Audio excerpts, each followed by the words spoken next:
ಕನ್ನಡ ಸಾಹಿತ್ಯ ಪರಿಷತ್ತು ಕನ್ನಡಿಗರ ಒಂದು ಅಸ್ಮಿತೆಯ ಸ್ವಾಭಿಮಾನದ ಸಂಸ್ಥೆ.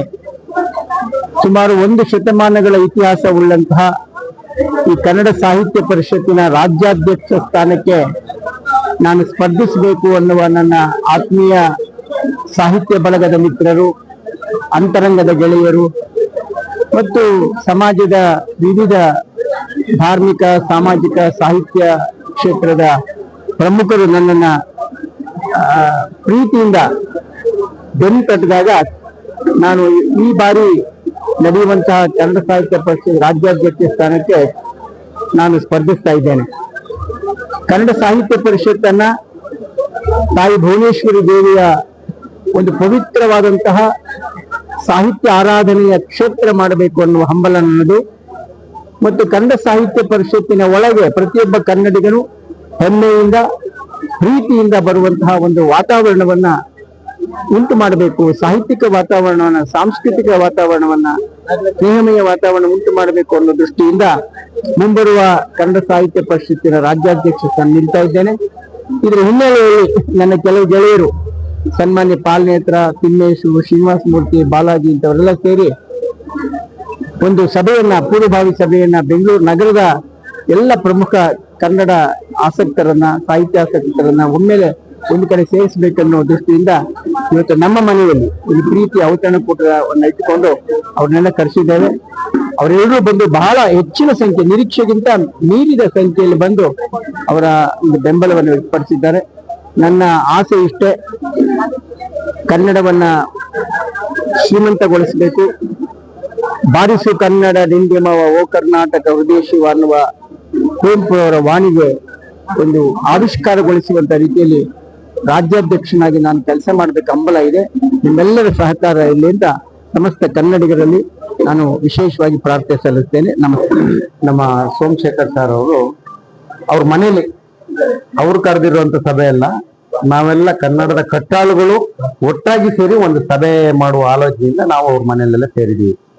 ನಮ್ಮ ಪಾಲ್ನೇತ್ರ ಸರ್, ತಿಮ್ಮೇಶ್ ಅವರ ಒಂದು ಮಾರ್ಗದರ್ಶನದಲ್ಲಿ, ಅವರ ನೇತೃತ್ವದಲ್ಲಿ ಒಂದು ಉತ್ತಮವಾದ ಸಭೆ. ಮುಂದಿನ ದಿನಗಳಲ್ಲಿ ನಮ್ಮ ಕರ್ನಾಟಕದಲ್ಲಿ ಕನ್ನಡ ಭಾಷೆ ಬಗ್ಗೆ ಎಷ್ಟು ಗಂಭೀರವಾಗಿ ನಾವು ಪರಿಗಣಿಸ್ತೀವಿ, ಕನ್ನಡ ಭಾಷೆ ಯಾವ ರೀತಿ ಇರಬೇಕು, ಬೇರೆ ರಾಜ್ಯಗಳಿಗೆ ಹೋಲಿಕೆ ಮಾಡಿಕೊಂಡ್ರೆ ಬೆಂಗಳೂರಿನಂತ ಮಹಾನಗರ ಇವತ್ತೇನು ವಿಶ್ವಕ್ಕೆ ಪ್ರಸಿದ್ಧವಾಗಿದೆ ಬೆಂಗಳೂರು ನಗರ, ಇಲ್ಲಿ ನಾವು ಕನ್ನಡ ಯಾವ ರೀತಿ ನಾವು ಉಳಿಸ್ಕೊಬೇಕು, ಬೆಳೆಸ್ಬೇಕು ಅನ್ನೋ ದೃಷ್ಟಿಯಲ್ಲಿ ಒಬ್ಬ ಸಾರಥಿ ಬೇಕಾಗಿದೆ. ಈ ಸಾರಥಿ ಇತ್ತೀಚಿನ ದಿನಗಳಲ್ಲಿ ಸುಮಾರು 1 ವರ್ಷಗಳಿಂದ ಒಂದು ಹೆಸರನ್ನ ನಾವು ಕೇಳ್ಪಡ್ತೀವಿ. ಅದು ನಮ್ಮ ಸಿ ಸೋಮಶೇಖರ್ ಸರ್. ಅವ್ರ ಬಗ್ಗೆ ಈ ಕರ್ನಾಟಕದಲ್ಲಿ ಗೊತ್ತಿಲ್ಲದೆ ಇರುವಂತ ವ್ಯಕ್ತಿಗಳಿಲ್ಲ ಅಂತ ಅನ್ಕೊಂತೀನಿ. ಯಾಕಂದ್ರೆ ಅವ್ರ ಎಲ್ಲಾ ಕ್ಷೇತ್ರದಲ್ಲೂ ಎಲ್ಲಾ ರೀತಿಯ ಒಂದು ಸರ್ಕಾರದ ವಿವಿಧ ಕ್ಷೇತ್ರಗಳಲ್ಲಿ ಗಣನೀಯವಾಗಿ ಸೇವೆ ಮಾಡಿ IAS ಆಫೀಸರ್ ಆಗ್ಬಿಟ್ಟು ಈಗ ನಿವೃತ್ತಿ ಹೊಂದಿದ್ದಾರೆ.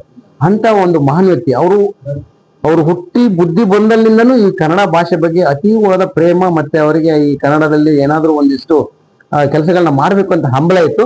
ದೇವರು ಆ ಕನ್ನಡಾಂಬೆ ತಾಯಿ ಇವತ್ತು, ಭುವನೇಶ್ವರಿ ತಾಯಿ ಇವತ್ತು ಅವರಿಗೆ ಆಶೀರ್ವಾದ ಈ ಸಂದರ್ಭದಲ್ಲಿ ಮಾಡ್ತಾ ಇದ್ದಾರೆ.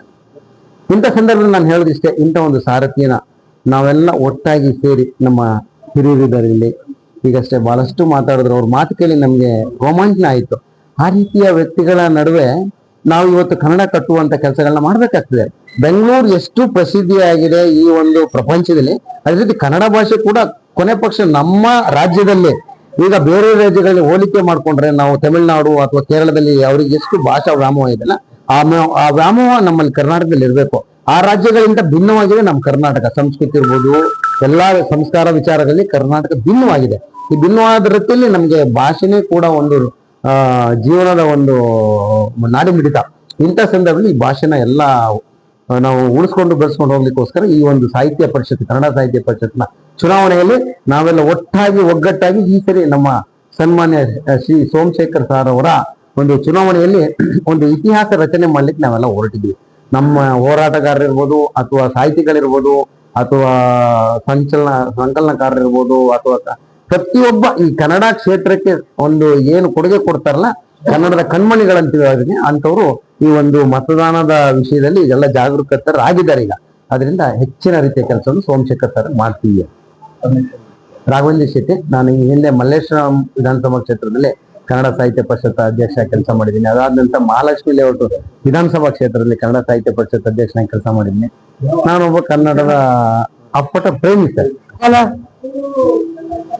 ಜಾಗೃತ ಸಮಗ್ರ ಕನ್ನಡ ಅಭಿವೃದ್ಧಿಗೆ ಇವತ್ತು ಕಂಕಣಬದ್ಧರಾಗಿರ್ತಕ್ಕಂಥ ಡಾಕ್ಟರ್ ಸಿ ಸೋಮಶೇಖರ್ ಪೂರ್ವ ಸಭೆ ಬಹಳ ಸಂತೋಷದಾಯಕ ಆಗಿತ್ತು. ಇದು ಒಡೆಯರು ಮೈಸೂರು ಮಹಾರಾಜರು ಸ್ಥಾಪನೆ ಮಾಡಿ 111 ವರ್ಷ. ಉಪನ್ಯಾಸ ಅಂದ್ರೆ ಹಿಂದಿನ ಅಧ್ಯಕ್ಷರು 112 ಮೂರು ನಾಮ ಹಾಕಿಬಿಟ್ರು. ಇವು ಆಗಬಾರ್ದಾಗಿತ್ತು. ಬಗ್ಗೆ ಕೋರ್ಟ್ ಹೋಯ್ತು. ಈ ಕಳಂಕ ತೊಳೆಯಕ್ಕೆ ಡಾಕ್ಟರ್ ಸಿ ಸೋಮಶೇಖರ್ ಸಮರ್ಥಿದ್ದಾರೆ.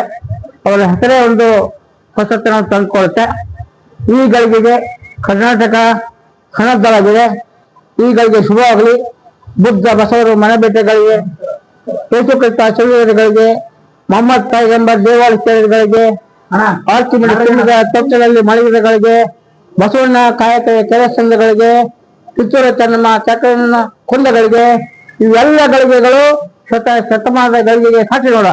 ಅಂತ ಶತಮಾನದ ಗಳಿಗೆಯ ಕನ್ನಡ ಸಾಹಿತ್ಯ ಪ್ರಶಸ್ತಿಗೆ ಡಾಕ್ಟರ್ ಸಿ ಸೋಮಶೇಖರ್ ಅವರು ಆಯ್ಕೆ ಆದರೆ ಅದು ಅದ್ಭುತ ಗಳಿಗೆ ಆಗುತ್ತೆ. ಕನ್ನಡಾಂಬೆಗೆ ಜಯವಾಗಲಿ.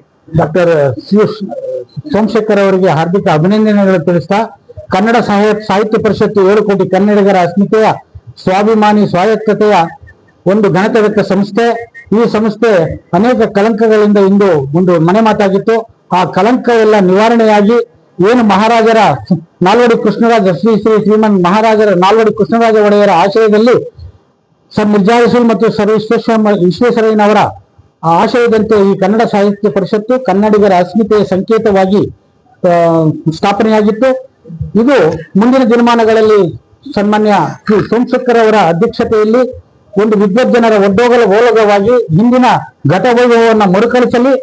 ಅವರು ಈ ಚುನಾವಣೆಯಲ್ಲಿ ಜಯಬೇರಿಸಿ ಈ ಕನ್ನಡದ ಅಸ್ಮಿತೆಯನ್ನು ಉಳಿಸಲು ಸತ ಪ್ರಯತ್ನ ಮಾಡುವವರು ಬಹಳ ವಿದ್ವತ್ ವ್ಯಕ್ತಿಗಳು, ವಿದ್ವಾಂಸರು, ಗಣಿತವಿದ್ದ ವಿದ್ವಾಂಸರಾಗಿರ್ತಕ್ಕಂಥ ಡಾಕ್ಟರ್ ಸೋಮಶೇಖರ್ ಅವರು ಈ ಚುನಾವಣೆಯಲ್ಲಿ ಜಯ ಸಾಧಿಸಲು ಅನುಮಾನಗಳಿಲ್ಲ. ಹಾಗಾಗಿ ಮುಂದಿನ ದಿನಮಾನಗಳಲ್ಲಿ ಈ ಕನ್ನಡ ಸಾಹಿತ್ಯ ಪರಿಷತ್ತು ತನ್ನ ಅಸ್ಮಿತೆಯನ್ನು ಉಳಿಸಿಕೊಂಡು ಬಹಳ ಘಟ ವೈಭವವನ್ನು ಮರುಕಳಿಸಲಿ ಅಂತಕ್ಕಂಥ ಭಾವನೆಯನ್ನು ಹೇಳ್ತಾ ನನ್ನ ಆಶಯಗಳನ್ನು ಇವತ್ತು ಈ ಕನ್ನಡದ ಮನೆಗೆ ಸೇರುವಂತ ಭಾಗ್ಯನ ಸಿ ಸೋಮಶೇಖರ್ ಅವ್ರು ಮಾಡಿದ್ದಾರೆ. ಭಾರಿ ಸಂತೋಷ ಆಗ್ತಾ ಇದೆ. ಬರ್ಲಿ, ಕನ್ನಡದ ಸೇವೆ ಮಾಡ್ಲಿ. ನಿರಂತರವಾಗಿ ನಾವು ಅವ್ರ ಜೊತೆ ಇರ್ತೀವಿ. ಯಾವ ರೀತಿ ಕೆಲಸ ಕಾರ್ಯಗಳು ಮಾಡ್ಬೇಕೋ ನಾವು ಅವ್ರ ಜೊತೆ ಕೆಲಸ ಮಾಡ್ತಾನೆ ಇರ್ತೀವಿ ಸರ್. ಕನ್ನಡದ ಭಾಷೆನೂ ನಮ್ ಮುಖ್ಯ. ಇಲ್ಲಿ ಯಾರೂ ದೊಡ್ಡವರಿಲ್ಲ. ಕನ್ನಡದ ಭಾಷೆಗೆ, ಕನ್ನಡದ ತನಕ್ಕೆ ಯಾರು ಗೌರವಿಸ್ತಾರೋ ನಾವು ಅವ್ರ ಜೊತೆ ಇರ್ತೀವಿ ಅಂತ ಹೇಳಕ್ ಇಷ್ಟಪಡ್ತೀನಿ ಸರ್.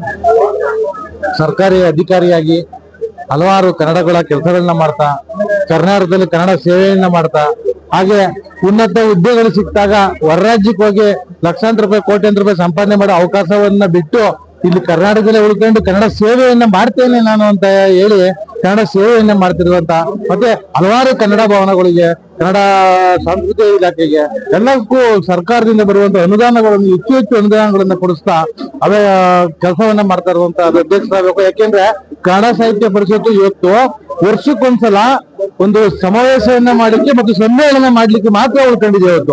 ಇವತ್ತು ಎಲ್ಲಿ ಕರ್ನಾಟಕ ರಾಜ್ಯದಲ್ಲಿ ಕನ್ನಡಕ್ಕೆ ಅನ್ಯಾಯವಾದಂತಹ ಸಂದರ್ಭದಲ್ಲಿ, ಕನ್ನಡಿಗರಿಗೆ ಅನ್ಯಾಯವಾದಂತಹ ಸಂದರ್ಭದಲ್ಲಿ ಬೆಳೆಯತಕ್ಕಂತ ಕೆಲಸ ಕಮ್ಮಿ ಆಗಿದೆ. ಸೋಮಶೇಖರ್ ಅವರು ಕನ್ನಡ ಸಾಹಿತ್ಯ ಪರಿಷತ್ನ ಅಧ್ಯಕ್ಷರಾಗಿ ಇಲ್ಲಿ ಏನು ವರ್ಷಕ್ಕೊಂದ್ಸಲ ಸಮ್ಮೇಳನವನ್ನ ಮಾಡ್ಕೊಂಡು ಅದಕ್ಕೆ ಸೀಮಿತ ಆಗಿರೋದನ್ನ, ಆ ತತ್ವ ಸಿದ್ಧಾಂತವನ್ನ ಬಿಟ್ಟಾಗಿ ಕನ್ನಡಕ್ಕೆ ಅನ್ಯಾಯ ನಡೆದಂತಾಗ ಮತ್ತೆ ಕನ್ನಡಿಗರಿಗೆ ಅನ್ಯಾಯವಾದಂತಾಗ ಬೀದಿಗಿಳಿದು ಹೋರಾಟ ಮಾಡುವಂತ ಒಂದು ಕನ್ನಡ ಸಾಹಿತ್ಯ ಪರಿಷತ್ ಆಗ್ಲಿ ಅಂತ